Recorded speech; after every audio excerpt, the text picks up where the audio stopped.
Media మిత్రులకు మరి మిత్రులు గ్రంథాలయ రాష్ట్ర చైర్మన్ రియాజ్ గారు, విద్యావంతులు డాక్టర్ గారు, నాతో పాటు సీనియర్ నాయకులు లింగగౌడ్ గారు, డాక్టర్ శంకర్ గారు, బసవయ్య గారు, మరి Gandhi Bhavan electronic and print media మిత్రులందరికీ ఈరోజు మిత్రుడు రియాజ్ గారు చెప్పినట్టు గత 10 సంవత్సరాల్లో తెలంగాణ గురించి కొట్లాడి తెలంగాణ తీసుకొచ్చినామని చెప్పేసి ఏదైతే పెద్ద మనుషులు చెప్పుకుంటున్నారో ఈరోజు కూడా హరీష్ రావు, కేసీఆర్, మరి కేటీఆర్, మరి కవిత అయితే మనకు తెలిసిన స్టోరీ. నిన్న ఈరోజు పొద్దున పేపర్లో చూస్తే పోయిన 10 సంవత్సరాల్లో కాళేశ్వరం ప్రాజెక్టులో పనిచేసిన ఈఎన్సీ మురళీధర్ రావు గారు, ఆయనను అరెస్ట్ చేస్తే ఏసీబీలో అవినీతి జరిగింది, మరి ఎక్కువ అక్రమాస్తులు సంపాదించిందని చెప్పేసి ఒక కంప్లైంట్తోని ఏసీబీ తీసుకుంటే మనకు తెలిసిన సమాచారం ప్రకారం సుమారు 500 కోట్ల ఆస్తులు ఈరోజు బయటపడ్డాయి.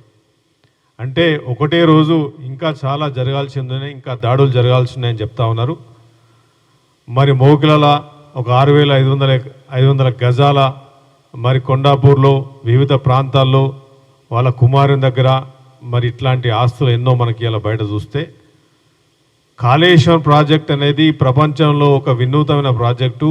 మరి 18 ఎకరాలకు 18 ఎకరాల నీళ్ళ గురించి 18 లక్షల ఎకరాల నీళ్లు మరి 13 జిల్లాలకు చేస్తానని చెప్పేసి ఆ రోజు నేనే డిజైన్ చేసిన, ఇది ఎంతో 80,000 పుస్తకాలు చదివినా మరి అని చెప్పి డిజైన్ చేసిన కాళేశ్వరం కూలేశ్వరంగా మారి, మరి కాళేశ్వరంలో పనిచేసిన ఒక ఈఎన్సీ దగ్గరనే ఒకటే రోజు 500 కోట్లు వెళ్తే, మరి మొన్ననే అంటే ఒక ఇరిగేషన్ ఈగా పనిచేసిన సీద దగ్గర సుమారు 100 నుంచి 200 కోట్లు, అంతకుముందు అదే కాళేశ్వరంలో పనిచేసిన హరిరామ్ నాయక్, ముఖ్య హరిరామ్ నాయక్ ఈఎన్సీ దగ్గర సుమారు 300-400 కోట్లు. అంటే చిన్న 3 అధికారులను తీసుకుంటేనే 1000 కోట్లు ఈరోజు మనకు కనిపిస్తే ఎంత విధ్వంసం జరిగిందో, ఎంత తెలంగాణ ఆస్తుల్ని వీళ్ళు కొల్లగొట్టిరో మనకు అర్థమవుతా ఉంది. కేటీఆర్ పదే ముఖ్యమంత్రి గారి మీద మాట్లాడుతూ ఉన్నారు. మరి నేను అడిగేది కేటీఆర్ని, కేసీఆర్ని అడుగుతున్నాను, హరీష్ రావుని అడుగుతున్నాను. ఒక్కరోజు కూడా ఇంత జరుగుతున్నా కానీ అదే ఫామ్ హౌస్లో 10 సంవత్సరాలు ప్రజాపాలన చేసిన కేసీఆర్ గారు, మరి ఈరోజు మేము అడిగేది కాంగ్రెస్ పార్టీ నుంచి అడుగుతా ఉన్నాం. మరి ఒక్కరోజు కూడా కూలేశ్వరం గురించి ఏం జరిగింది?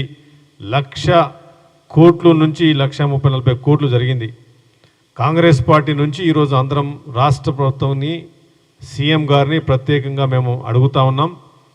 మేము రిక్వెస్ట్ చేసేది ఏంటంటే, ఒక అధికారుల్ని టచ్ చేస్తేనే ఇవాళ ఇన్ని 100 కోట్లు బయటకు వస్తున్నాయి. ఇది ఎవరి ఆస్తి అండి? ఇది తెలంగాణ ప్రజల ఆస్తి. ఏదైతే నీళ్లు, నియామకాలు, నిధులు అని చెప్పేసి ఆ రోజు కేసీఆర్ మాట్లాడిండు, అదే ఇలా నీళ్ళ విషయంలో మాట్లాడితే బనకచెర్ల విషయంలో మరి ఆంధ్రప్రదేశ్ ముఖ్యమంత్రి చంద్రబాబు నాయుడు ఏమంటున్నాడు? 100 టీఎంసీలు తీసుకపోతే ఏమవుతుంది మీకు అని అడుగుతున్నాడు. 3,000 టీఎంసీలు ఉన్నాయని చెప్పేసి ఆ రోజు కేసీఆర్ చెప్పిండు. ఆడికెళ్ళి చెప్పిండు కేసీఆర్? ఏ సైంటిఫిక్ డేటా చూసి చెప్పిండు? ఏ ఇంటర్నేషనల్ డేటా చూసి చెప్పిండు 3,000 టీఎంసీ అని చెప్పేసి? అయితే వాళ్ళు అనేది ఏంటంటే, ఇప్పుడున్న ముఖ్యమంత్రి ఏమంటున్నాడు? 3,000 టీఎంసీలో 100 టీఎంసీలు తీసుకపోతే మీకు ఏమవుతుందని అడుగుతున్నాడు. మరి మేము అడుగుతున్నది ఎక్కడైతే నీకు 3,000 టీఎంసీలు ఎవరు చెప్పిండ్రు? ఇలా బనకచెర్ల గురించి ముఖ్యమంత్రి గారు, ఇరిగేషన్ శాఖ మంత్రి గారు పోయి ఢిల్లీలో కూర్చోాల్సిన అవసరం ఉంటుంది. మీరు ఆ రోజు కృష్ణా బేసిన్ మీద కట్టాల్సిన ప్రాజెక్టులు మీరు నిజంగా కంప్లీట్ చేస్తే, నెట్టంపాడు కానీ ఇంకా మిగతా ప్రాజెక్టులు కానీ మీరు కంప్లీట్ చేస్తే మొదలు నీళ్ళు మేము తీసుకుంటోళ్ళం కదా. తెలంగాణకు నీళ్ళు మిగిలేటి ఇలా నోట్లలో నీళ్ళు కొట్టేసి కిందికి నీళ్ళు పోతున్నాయి. ఏ ప్రాజెక్టు కంప్లీట్ కాలే. కాళేశ్వరంలో నీకు 25,000 అంటే 1,00,000, మొన్ననే ఉత్తమ్ కుమార్ 1,00,000 ఎకరాలకు కూడా నీళ్ళు కరెక్ట్ పోలే. మరి అలా ఖాళీ కరెంటుకు 6,000 నుంచి 8,000 కోట్లు హై కెపాసిటీలో పనిచేస్తే 6,000 నుంచి 8,000 కోట్లు కరెంటు బిల్లులు కట్టాలి. ఇలా 1,40,000 కోట్లకు అప్పులు 8,000 కోట్లు కట్టాల్సి వస్తుంది. నేను అడుగుతున్న, డిమాండ్ చేస్తున్నాం ఏంటంటే, మరి పిల్లలకి ఇలా ఉద్యోగాలు లేవు. 10,000 రూపాయల నుంచి 15 రూపాయలకు పనిచేసే పరిస్థితి ఈరోజు దాపరించింది. స్విగ్గీలలో అక్కడెక్కడ గ్రామీణ ప్రాంతంలో వచ్చిన పిల్లలు ఉద్యోగాలు ఇంటికి ఉద్యోగం ఇస్తా అని చెప్పి 10 సంవత్సరాలు నిజంగా నువ్వు ఉద్యోగాలు ఇచ్చుంటే కేసీఆర్ నేను అడుగుతా ఉన్నాను, కేటీఆర్ని అడుగుతున్నాను. రోజు కేటీఆర్ పొద్దున ట్విట్టర్ కింగ్ లాగా ఎక్కడ పడితే ఒక ట్విట్టర్లో మరి ఎక్స్లో పెట్టడం తప్ప నిజంగా జరిగితే మరి ఇలా పిల్లలకు ఉద్యోగాలు ఎందుకు లేవు తెలంగాణలో అడుగుతున్నాను. ఇదే ధనిక రాష్ట్రంలో ఉద్యోగాలు ఎందుకు లేవు? మరి అవినీతి ఆఫీసర్లు ఎందుకు ఇన్ని వేల కోట్లు బయటకు వస్తున్నాయి? మేము అడిగేది డిమాండ్ చేస్తూ ఉన్నాం. కంపల్సరీ కాళేశ్వరంలో ఎవరైతే ఇన్వాల్వ్ అయినరో ఇంక్లూడింగ్ డిజైన్ నుంచి కాంట్రాక్టర్స్ నుంచి అధికారుల నుంచి 100% దాన్ని ఎంక్వైరీ చేయాల్సిందే. ఎంక్వైరీ కమిషన్ కాంట్రాక్టర్స్ కూడా పైపులలో ఎన్ని వేల కోట్లు మీరు అవినీతి జరిగిందో అందరికీ తెలుసు. చిన్న పైపులలో కూడా మీరు ఎంత పర్సెంటేజ్ 100కు 200% ఇంక్రీజ్ చేసి 100 కోట్ల 1000 కోట్ల దాన్ని పెంచినరు. మేము ఒకటే క్వశ్చన్ చేస్తూ ఉన్నాం. తెలంగాణకు ఏదైతే ఆస్తి నష్టం జరిగిందో, విధ్వంసం జరిగిందో, కాంగ్రెస్ పార్టీ తరపు నుంచి కేటీఆర్ను నువ్వు మాట్లాడే ముందు ఒక్కసారి ఆలోచించుకోమని చెప్తా ఉన్నాం. మరి హరీష్ రావు ఏ విధంగా విధ్వంసం జరిగిందో ఇరిగేషన్ శాఖ దాని ఆధ్వర్యంలో మీ కుటుంబంలోనే ఇరిగేషన్ శాఖ ఉంది. 10 సంవత్సరాలు మీ కుటుంబంలోనే ఇరిగేషన్ శాఖ ఉంది. కొన్ని రోజులు నువ్వు చేసినావు, కొన్ని రోజులు మీ మామ చేసిండు. మరి ఏదైనా మీ ఇంట్లోనే జరిగింది. ఈ అవినీతి జరిగింది. అవినీతిని మరి ఈరోజు ఇంత అప్పుల పాలై కాంగ్రెస్ పార్టీ పనిచేస్తలేదు, కాంగ్రెస్ పార్టీ 6 గ్యారెంటీలు చేస్తలేదు. మరి రేవంత్ రెడ్డి ఢిల్లీకి ఎందుకు పోయిండు? ఎరువులకు పోయిండా? బస్తాలు మూస్తాందుకు పోయిండు? పైసలు నోట్ల కట్ట తీసుకుపోయిందని ఇష్టం ఉన్నట్టు నోరుకు వచ్చినట్టు మాట్లాడుతున్నాడు కేటీఆర్. ఎందుకంటే నువ్వు ఒక్కసారి ఆలోచించుకుంటే ఇవాళ హైదరాబాద్ చుట్టుపక్కల భూములు కానీ ఇరిగేషన్ ప్రాజెక్టులు కానీ ఎక్కడ ఎవరు కూడా రూపాయను మిగలనీయలేదు. మరి ఇదే బనకచర్ల గురించి ఇంత కొట్లాడాల్సిన పరిస్థితి కాంగ్రెస్ పార్టీకి ఎక్కడొచ్చేది? మేము ఒకటే అడుగుతున్నాం. బనకచర్ల గురించి మాట్లాడే ముందు నువ్వు ఎక్స్లో పోస్ట్ చేసే ముందు ఒకసారి ఆలోచించుకో. నీకు జరిగింది ఏంది? ఏ విధంగా కాళేశ్వరం ప్రాజెక్ట్ అయితే ఒక పిల్లర్ ఊలితే ఏమైంది, ఒక పిల్లర్ కూలదా? ఇవాళ నేషనల్ డ్యామ్ సెక్యూరిటీ అథారిటీ వాళ్ళు చెప్తా ఉన్నారు, ఎక్స్పర్ట్స్ వాళ్ళు ఏం చెప్తా ఉన్నారు? ఇది చాలా కింద ఉన్న గ్రామాలకు చాలా ఇష్యూ వస్తుంది, మీరు నీళ్లు స్టోరేజ్ చేస్తే చాలా డేంజర్ అని చెప్తా ఉన్నారు. మరి ఒకటే అడుగుతూ ఉన్నాం, మీరు మాట్లాడే ముందు, ముఖ్యమంత్రి గారి ముందు మాట్లాడే ముందు, ఇరిగేషన్ మంత్రి ముందు మాట్లాడే ముందు మీరు పనిచేసిరు. 10 సంవత్సరాలు మీ అధికారంలో ఉన్నారు. 10 సంవత్సరాలు మీరు ఈ ప్రభుత్వాన్ని నిందించే ముందు మరి అలా సన్నబియ్యం కానీ ఇలా కొత్తగా రేషన్ కార్డులు కాంగ్రెస్ ప్రభుత్వం వచ్చిన తర్వాత రేషన్ కార్డులు షురు అయినాయి. 10 సంవత్సరాల రేషన్ కార్డులు లేవు. మీరు ఒకటే గుర్తుపెట్టుకోవాలి, ఇందిరమ్మ ఇల్లుది డబుల్ బెడ్రూమ్ టోటల్గా ఫెయిల్ అయిన బీఆర్ఎస్ పార్టీ ఇలా డబుల్ బెడ్రూమ్ చేస్తూ ఉంది. మురళీధరరావు గారు ఏదైతే ఈఎన్సీని నిన్నటి నుంచి సోదాలు జరుగుతున్నాయో కాంగ్రెస్ పార్టీ నుంచి మేము డిమాండ్ చేస్తూ ఉన్నాం. కంటిన్యూస్గా వారి కింద, మురళీధరరావు కింద ఇంకా ఎవరైతే పెద్ద చేపలు ఉన్నాయో, ఇంకా అధికారులు ఉన్నారో అందరినీ కూడా ఎవరిని కూడా వదిలిపెట్టద్దని ఏసీబీకి మీరు మాట్లాడే ముందు దీనికి సంబంధించిన నాయకులను కూడా తప్పకుండా ఎంక్వైరీ చేయాలని చెప్పి మేము కోరుకుంటూ, మరి కాంగ్రెస్ పార్టీ ఈరోజు ప్రజల గురించి పోరాడుతూ ఉన్నది, ప్రజాపాలన నడుస్తూ ఉన్నది. ఎక్కడ కూడా అవినీతి జరగకుండా చేయాలనేది మీరు మంత్రుల మీద కానీ ఎమ్మెల్యేస్ మీద కానీ మీరు మాట్లాడేంత మాత్రాన ఇలా ప్రజలు సిద్ధంగా లేరు. అధికారుల దాహానికి 10 సంవత్సరాల్లో విధ్వంసం జరిగింది. ఆ విధ్వంసాన్ని తప్పకుండా మళ్ళా రికవరీ చేసి ఎవరైతే ఈ ఆస్తులున్నాయో, ఈ పెద్ద మనుషులు అయితే ఆస్తులు చేసుకున్నారో ఇవన్నీ ప్రజాప్రభుత్వంలో ఆస్తులను అటాచ్మెంట్ చేసి మళ్ళీ రివర్స్ తీసుకొచ్చి తెలంగాణ ఖజానాలో, గరీబోని ఖజానాలో పెట్టి ఈ గ్రామాల్లో ఉన్న పేద ప్రజలకు ఈ ఆస్తులను పంచాలని చెప్పి కాంగ్రెస్ పార్టీ డిమాండ్ చేస్తూ ఉంది.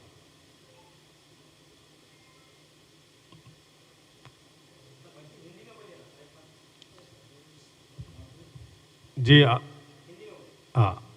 आज हम कांग्रेस पार्टी हम डिमांड कर रहे हैं. आज कल आप देखा हुआ ईएनसी मुरलीधरराव का एसीबी रेड हुआ था. पूरा 500 करोड़ आज तक डिक्लेरेशन होगा एसीबी से. जो कालेश्वरम प्रोजेक्ट में ईएनसी जनरल एडमिनिस्ट्रेशन ईएनसी था, 10 साल केसीआर साहब का हुक्म में कालेश्वरम प्रोजेक्ट में काम किया था। और 2 महीने से जो इतना रेड्स हो रहे, हमारा executive engineer irrigation project irrigation Shridhar के पास 200 करोड़ बाहर आया और हरिनायक ईएनसी के भी 300 करोड़। अभी तक 1000 करोड़ आज खाली जो ईएनसी एडमिनिस्ट्रेशन ऑफिसर्स के एसीबी में जो रेड में आप निकला, ये 1000 करोड़ पब्लिक का पैसा है। 1 लाख करोड़ से ज़्यादा पूरा उसमें स्कैम हो गया। और केटीआर ने बोल रहा था 1 लाख से प्रोजेक्ट हुआ, 1 लाख कहाँ स्कैम हुआ? पूरा प्रोजेक्ट का जब राजशेखर रेड्डी साहब था 38,000 करोड़ का प्राणहिता चेवला प्रोजेक्ट का डिज़ाइन हुआ था। अभी केसीआर साहब आने के बाद 1,50,00,000 करोड़ पूरा बजट में था। 1 लाख तक 100% स्कैम हुआ। खाली आप ऑफिसर्स के में खाली 2-3 ऑफिसर पकड़े तो 1000 तक अब है। हम डिमांड कर रहे सीएम साहब को, रेवंत रेड्डी साहब को, कांग्रेस पार्टी तरफ से हम डिमांड कर रहे हैं, रिक्वेस्ट कर रहे हैं, आप जो इसमें जो कालेश्वरम में 1 लाख करोड़ में जो इन्वॉल्व हुआ, जो डिज़ाइन में कॉन्ट्रैक्टर्स ऑफिसर सबके रेड करके इसका जो पैसा गरीबों का पैसा है, तेलंगाना गवर्नमेंट का पैसा है, निकाल के फिर वापस फाइनेंशियल में वापस आज जो तेलंगाना फाइनेंशियल क्राइसिस में है, जब इसका मतलब और पानी के लिए जो आपने Krishna basin reverse, Godavari basin river, आप जो प्रोजेक्ट्स 100% आप 10 साल हुकूमत में कंप्लीट करे तो ये इतना मुसीबत नहीं होता था। ये पानी नीचे अभी जा रहा है। सो केसीआर के लिए और 100% जो रिस्पॉन्सिबल है इसका पीछे हम ज़रूर कांग्रेस पार्टी में बाहर निकालेंगे। 100% जो कॉन्ट्रैक्टर से बाहर निकाल के जो पैसा 100% रिटर्न करने के लिए हम डिमांड कर रहे हैं। ఇప్పుడు మీకు 6 గ్యారెంటీల దగ్గర విషయాలు తీసుకొస్తే పెన్షన్ గురించి మీరు అడుగుతున్నారు. 100% ఇప్పుడు ఎందుకంటే గ్రామాల్లో కూడా చాలామంది పెన్షన్స్ గురించి వెయిట్ చేస్తున్నారు.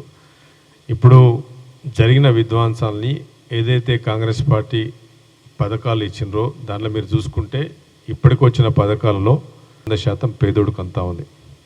ఇలా 6 కిలోల సన్న బియ్యము ఈరోజు ప్రతి గ్రామంలో మీరు అడుగు చూస్తే 2 ఉచిత మహిళలు అన్నది ఈరోజు మహిళలు ఉచిత బస్సు ఫ్రీగా ఈరోజు కంటిన్యూషన్ 200 యూనిట్లు అయితే మీకు తాండాల తీసుకుంటే, ఎస్సీ వాళ్ళలో తీసుకుంటే, గ్రామాల తీసుకుంటే 200 యూనిట్స్కి ఈరోజు అంతకుముందు 500 నుంచి 1000 రూపాయలు బిల్లు కట్టేవాళ్ళు. పెన్షన్స్ కూడా ఏదైతే 2000 వస్తుందో కంటిన్యూ అవుతుంది. అది కూడా లాక్ ఓపెన్. మొన్నటి వరకు రైతు భరోసా రాలేదు అని చెప్తే రైతు భరోసా కూడా 100కు 100% ఈరోజు 15 ఎకరాల వరకు ప్రతి రైతు కూడా కాంగ్రెస్ పార్టీ వేసింది. రేషన్ కార్డులు కూడా వేసింది. రేషన్ కార్డులు షురూ అవుతున్నాయి. ఎందుకంటే 10 సంవత్సరాల్లో మీరు తెలుసుకోండి రేషన్ కార్డు రాలేదు. రేషన్ కార్డు ఎవరికి ఇస్తారు? బీపీఎల్, బిలో ప్రావర్టీ లైన్ ఉన్న వాళ్ళకి రేషన్ కార్డ్స్ వస్తాయి. రేషన్ కార్డ్స్ కూడా షురూ అవుతున్నాయి. మొన్ననే ముఖ్యమంత్రి గారు షురూ చేశారు. పెన్షన్స్ కూడా రివైజ్ చేసి తొందరలోనే వర్క్ చేస్తాం. బికాజ్ ఆఫ్ ఫైనాన్షియల్ క్రైసిస్ వల్ల దాన్ని ఒక్కొక్కటి సర్ది చేసుకుంటూ వస్తున్నాం. ఒక్కొక్కటి సర్దుకుంటూ వచ్చి మరి అప్పులు ఏదైతే కాళేశ్వరంలో జరిగిన అన్యాయాన్ని, విధ్వంసానికి సుమారు మీకు కరెంటు బిల్లు 6,000 నుంచి 8,000 కోట్లు వస్తుంది. మరి 6,000 నుంచి 8,000 కోట్లు కరెంటు బిల్లు రావడానికి మీకు 18 లక్షల ఎకరాలకు నీళ్ళు ఇస్తా అని చెప్పి 1,00,000 ఎకరాలకు నీళ్ళు ఇవ్వకుండా అక్కడ జనం జరిగింది. 100కు 100% మీరు అన్నట్టు అసెంబ్లీలో కూడా అడుగుతున్నాం. ముఖ్యమంత్రి గారి దృష్టిలో కూడా ఉంది. పెన్షన్స్ ఇవ్వాలి, కొత్తగా తీసుకొచ్చి దాని సిస్టమ్ తీసుకురావాలని చెప్పి తొందరగా జరుగుతాం. చెప్పది మీరు ఆన్ రికార్డు, నేను ఎమ్మెల్యేగా చెప్తా ఉన్నాను. నా కాన్స్టిట్యున్సీలో నేను సుమారు 68,000 ఇళ్ళు లైవ్గా తిరిగిన. నా అసలు రేషన్ కార్డ్స్ లేవు. నేను 2 సంవత్సరాలు తిరిగినప్పుడు కూడా 3 సంవత్సరాలు తిరిగినప్పుడు మా దగ్గర నాయకులు కూడా ఇక్కడ ఉన్నారు. ప్రతి ఊర్లో సార్ మాకు రేషన్ కార్డు లేదన్నది. రేషన్ కార్డులు అనేది ఇలా కాంగ్రెస్ ప్రభుత్వం ఇస్తుందంటే చాలా సంతోషం. 3 లక్షల రేషన్ కార్డులు ఇస్తామని చెప్పేసి ఆల్రెడీ ఉత్తమ్ కుమార్ రెడ్డి గారు డిక్లేర్ చేశారు కదా మన తుంగతుర్తి సభలో.